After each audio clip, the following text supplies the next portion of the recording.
AVN বা অ্যাভাস্কুলার necrosis of hip joint, আমাদের কুচকি জোড়া, এই যে এটা ডান পাশে কুচকি জোড়া, সেম এই পাশে আরেকটা থাকে বাম পাশে, মানে কোমরের ঠিক নিচে দুই পাশে দুইটা হিপ জয়েন্ট, আমরা বলি কুচকি। এই কুচকি জোড়া, এই জোড়ার ক্ষয়রোগ আমরা বলি AVN। অনেক কারণ আছে, কিন্তু আমি শুধু আজকে চিকিৎসা নিয়ে কথা বলবো।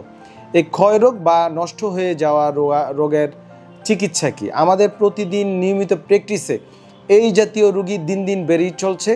যেখানে 10 বছর আগে আমরা বছরে একটা বা দুটো রুগী পেতাম, সেখানে পার ডে ন্যূনতম হলেও 10 থেকে 12টা নতুন রুগী আসছে। এবং এই রুগীগুলা আগে ছিল 50-এর উপরের বয়সের, এখন আসতেছে বেশিরভাগই ইয়াং প্রজন্ম, 15-20, মানে উঠতি বয়সী বা মধ্যবয়সী রুগী। কারণ নিয়ে আমি পরে কথা বলবো, আজকে শুধু AVN চিকিৎসা নিয়ে কথা বলবো।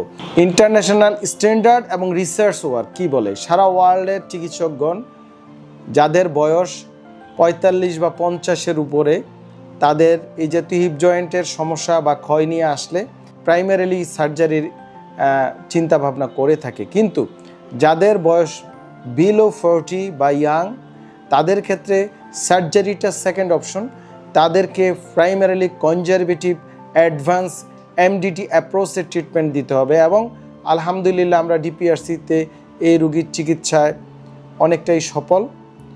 আর মূল কারণটা হচ্ছে ইয়াং রোগীর ক্ষেত্রে যদি আমরা অপারেশনে যাই, রিপ্লেস করি, সেটার যে জটিলতা হয় বা আবার একটা পর্যায়ে আবার বয়স একটা নির্দিষ্ট বয়সে গিয়ে আবার অপারেশন করতে হয়। কিন্তু সেটা না করে যদি আমরা কনফার্ম ডায়াগনোসিস করি এবং আধুনিক রিহ্যাব MDT অ্যাপ্রোচে পুনর্বাসন চিকিৎসা করি, একটু সময় লাগে, 4-5 মাসের মধ্যে রোগী মোটামুটি ব্যথামুক্ত হয়ে যায়। এবং এটা একটা আধুনিক চিকিৎসা পদ্ধতি।